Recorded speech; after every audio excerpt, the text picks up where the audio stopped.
'Cause I am yours and you are mine.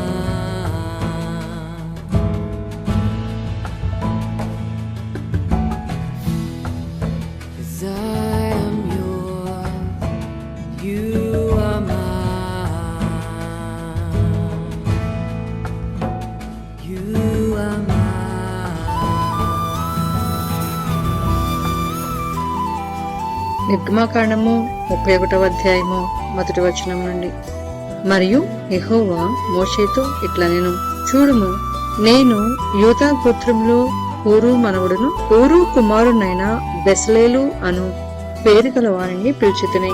విచిత్రమైన పనులను కల్పించుటకును, బంగారుతోనూ వెండితోనూ ఇత్తడితోనూ పనిచేయుటకును, పొదుగుటకై రత్నములను సానబెట్టుటకును, కర్రను కోసి చెక్కుటకును, సమస్త విధములైన పనులను చేయుటకును, జ్ఞాన విద్యా వివేకములను సమస్తమైన పనుల నేర్పును వానికి కలుగునట్లు వానిని దేవుని ఆత్మపూర్ణిగా చేసియున్నాను. మరియు నేను దాను గోత్రంలోని అహీసామాకు కుమారుడైన అహోలియాబును అతనికి తోడు చేసితిని. నేను నీకాజ్ఞాపించినవన్నీ చేయనట్లు జ్ఞాన హృదయములందరి హృదయములలో జ్ఞానమును ఉంచియున్నాను. ప్రత్యక్షపు గుడారమును, సాక్ష్యపు మందసమును, దాని మీదనున్న కరుణాపీఠమును, ఆ గుడారపు ఉపకరణములన్నిటినీ, బల్లను, దాని ఉపకరణములను, నిర్మలమైన దీప వృక్షమును, దాని ఉపకరణములన్నిటినీ, రూపవేదికను, దహన బలిపీఠమును, దాని ఉపకరణములన్నిటినీ, గంగాళమును, దాని పీటను, యాజక సేవ చేయనట్లు సేవా వస్త్రములను, యాజకుడైన అహరోను యొక్క ప్రతిష్ఠిత వస్త్రములను, అతని కుమారుల వస్త్రములను, అభిషేక తైలమును, పరిశుద్ధ స్థలము కొరకు పరిమళ ధూప ద్రవ్యములను నేను నీకు ఆజ్ఞాపించిన ప్రకారముగా వారు సమస్తమును చేయవలెను. మరియు యెహోవా మోషేతో ఇట్లా నేను నీవు ఇజ్రాయేలుతో నిజముగా మీరు నేను నియమించిన విశ్రాంతి దినములను ఆచరింపవలెను. నిమ్మును పరిశుద్ధపరచు యెహోవాను నేనే అని తెలుసుకున్నట్లు అది మీ తరతరములకు నాకును మీకును గుర్తగును. కావున మీరు విశ్రాంతి దినమును ఆచరింపవలను. నిశ్చయముగా అది మీకు పరిశుద్ధము. దానిని అపవిత్రపరచువాడు తన ప్రజలలో నుండి కొట్టివేయబడును. 6 దినములు పనిచేయవచ్చును. 7వ దినము యెహోవాకు ప్రతిష్ఠితమైన విశ్రాంతి దినము. ఆ విశ్రాంతి దినమున పనిచేయు ప్రతివాడును తప్పక మరణశిక్ష నొందును. ఇజ్రాయేలీలు తమ తరతరములకు విశ్రాంతి దినాచారమును అనుసరించి ఆ దినమును ఆచరింపవలను. అది నిత్య నిబంధన. నాకును ఇజ్రాయేలీలకును అది ఎల్లప్పుడూ గుర్తయుండును. ఏలయనగా 6 దినములు యెహోవా భూమ్యాకాశములను సృజించి 7వ దినమున పనిమాని విశ్రమించినని చెప్పుము. మరియు ఆయన సీనాయి కొండ మీద మోషేతో మాట్లాడుట చాలించిన తరువాత ఆయన తన శాసనము కల 2 పలకలను అనగా దేవుని వ్రేలితో వ్రాయబడిన రాతి పలకలను అతనికిచ్చెను. నిర్గమాకాండము 32వ అధ్యాయము 1వ వచనం నుండి. మోషే కొండ దిగకుండా తడువు చేయుట ప్రజలు చూచినప్పుడు ఆ ప్రజలు అహరోను వద్దకు కూడి వచ్చి, లెమ్ము, మా ముందర నడుచుటకు ఒక దేవతను మా కొరకు చేయుము. ఐగుప్తులో నుండి మమ్మను రప్పించిన ఆ మోషే అనువాడు ఏమాయనో మాకు తెలియదని అతనితో చెప్పిరి. అందుకు అహరోను, మీ భార్యలకు, మీ కుమారులకు, మీ కుమార్తెలకు చెవులనున్న బంగారు పోగులను తీసి నా ఎద్దుకు తెండని వారితో చెప్పగా ప్రజలందరూ తమ చెవులనున్న బంగారు పోగులను తీసి అహరోను నొద్దకు తెచ్చిరి. అతడు వారి యొద్ద వాటిని తీసుకుని పోగరతో రూపమును ఏర్పరిచి దానిని పోతపోసిన దూడగా చేసెను. అప్పుడు వారు, ఓ ఇజ్రాయేలు, ఐగుప్తు దేశంలో నుండి నిన్ను రప్పించిన నీ దేవుడు ఇదే అనిరి. అహరోనును అది చూచి దాని ఎదుట ఒక బలిపీఠము కట్టించెను. మరియు అహరోను రేపు యెహోవాకు పండుగ జరుగునని చాటింపగా మరునాడు వారు ఉదయంనే లేచి దహన బలులను సమాధాన బలులను అర్పించిరి. అప్పుడు జనులు తినుటకును త్రాగుటకును కూర్చుండి ఆడుటకు లేచిరి. కాగా యెహోవా మోషేతో ఇట్లనెను, నీవు దిగివెళ్ళుము. ఐగుప్తు దేశం నుండి నీవు రప్పించిన నీ ప్రజలు చెడిపోయిరి. నేను వారికి నియమించిన త్రోవ నుండి త్వరగా తొలగిపోయి తమ కొరకు పోతపోసిన దూడను చేసుకుని దానికి సాగిలపడి బలి నర్పించి, ఓయి ఇజ్రాయేలు, ఐగుప్తు దేశం నుండి నిన్ను రప్పించిన నీ దేవుడు ఇదే అని చెప్పుకొనిరనెను.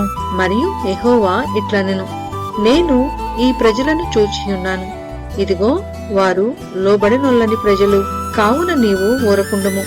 నా కోపము వారి మీద మండును, నేను వారిని కాల్చివేసి నిన్ను గొప్ప జనముగా చేసేదనని మోషేతో చెప్పగా, మోషే తన దేవుడైన యెహోవాను బ్రతిమాలుకొని, యెహోవా, నీవు మహాశక్తి వలన బాహుబలము వలన ఐగుప్తు దేశంలో నుండి రప్పించిన నీ ప్రజల మీద నీ కోపము మండనేలా ఆయన కొండలలో వారిని చంపునట్లును, భూమి మీద నుండి వారిని నశింపచేయనట్లును కీడు కొరకే వారిని తీసుకుని పోయేనని ఐగుప్తీయులు ఎలా చెప్పుకొనవలెను. నీ కోపాగ్ని నుండి మళ్ళుకొని నీవు నీ ప్రజలకు ఈ కీడు చేయక దాని గూర్చి సంతాపపడము. నీ సేవకులైన అబ్రహామును, ఇస్సాకును, ఇజ్రాయేలును జ్ఞాపకము చేసుకొనుము. నీవు వారితో ఆకాశ నక్షత్రముల వలె మీ సంతానము అభివృద్ధి చేసి, నేను చెప్పిన ఈ సమస్త భూమిని మీ సంతానముకిచ్చిదనియు, వారు నిరంతరము దానికి హక్కుదారులగుదురనియు వారితో నీ తోడని ప్రమాణము చేసి చెప్పితివనెను.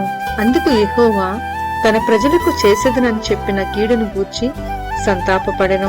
మోషే శాస్త్రము గల 2 పలకలను చేత పట్టుకొని కొండ దిగి వచ్చెను. ఆ పలకలు ఇరుప్రక్కలను వ్రాయబడినవి, అవి ఈ ప్రక్కను ఆ ప్రక్కను వ్రాయబడి ఉండెను.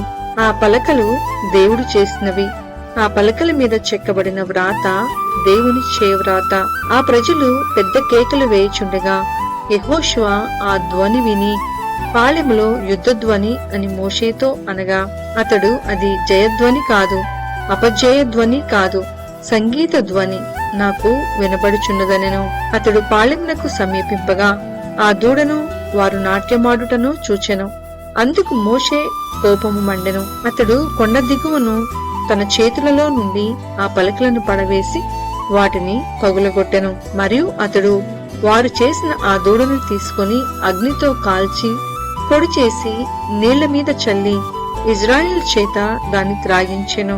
అప్పుడు మోషే, నీవు ఈ ప్రజల మీదికి ఈ గొప్ప పాపము రప్పించినట్లు వారు నిన్ను ఏమి చేసిరని అహరోనును అడగగా, అహరోను, నా ఏలినవాడా, నీ కోపము మండనీయకము.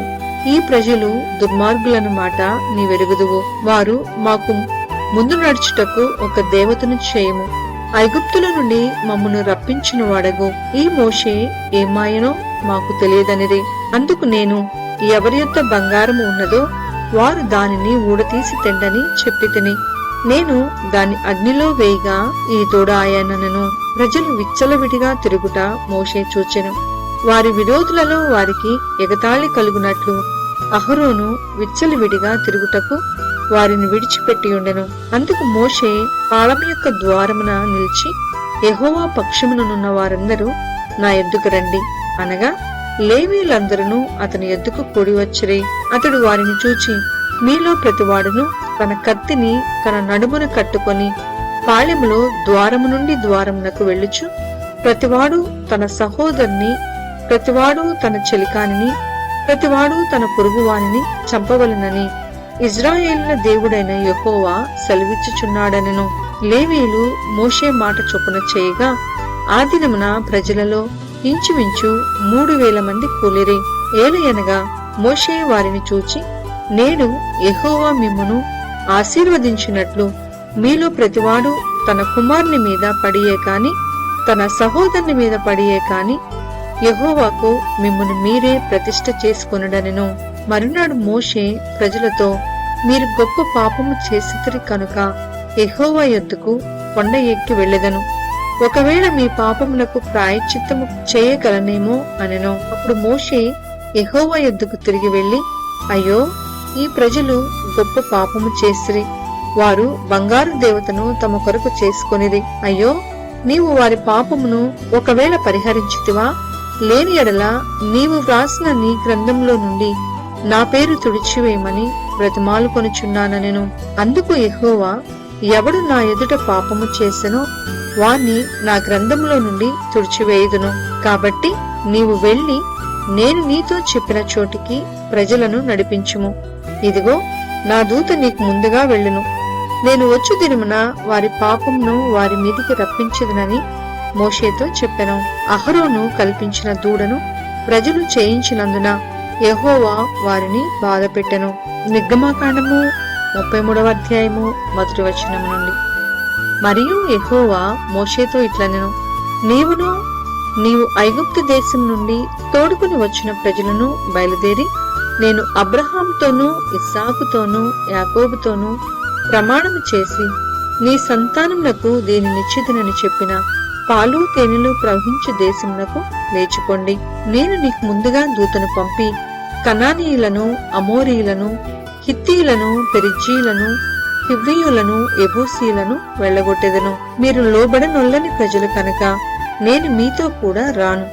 త్రోవలో మిమ్మును సంహరించదునేమో అని మోషేతో చెప్పెను.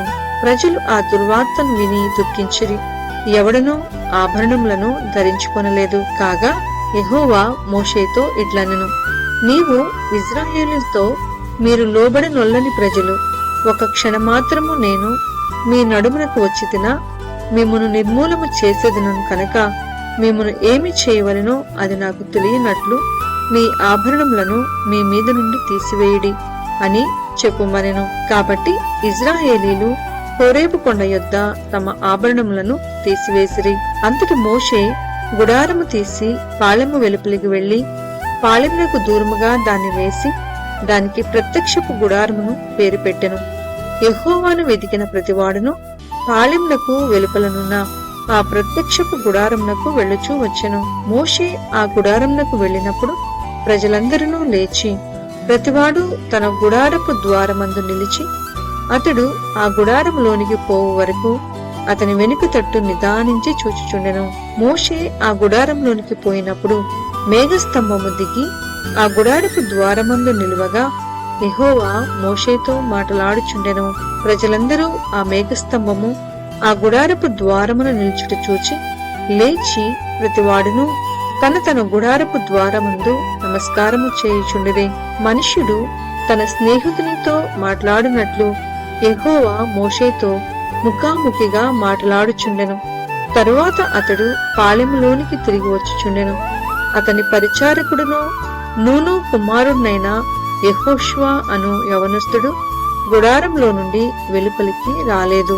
మోషే యెహోవాతో ఇట్లనెను, చూడుము, ఈ ప్రజలను తోడుకొని పొమ్మని నీవు నాతో చెప్పుచున్నావు, కాని నాతో ఎవరిని పంపెదవో అది నాకు తెలుపలేదు. నేను నీ పేరును బట్టి నిన్ను ఎరిగి ఉన్నాననియు నా కటాక్షము నీకు కలిగినదనియు చెప్పితివి కదా. కాబట్టి నీ కటాక్షము నా ఎడల కలిగిన ఎడల నీ కటాక్షము నా ఎడల కలుగునట్లుగా దయచేసి నీ మార్గమును నాకు తెలుపుము.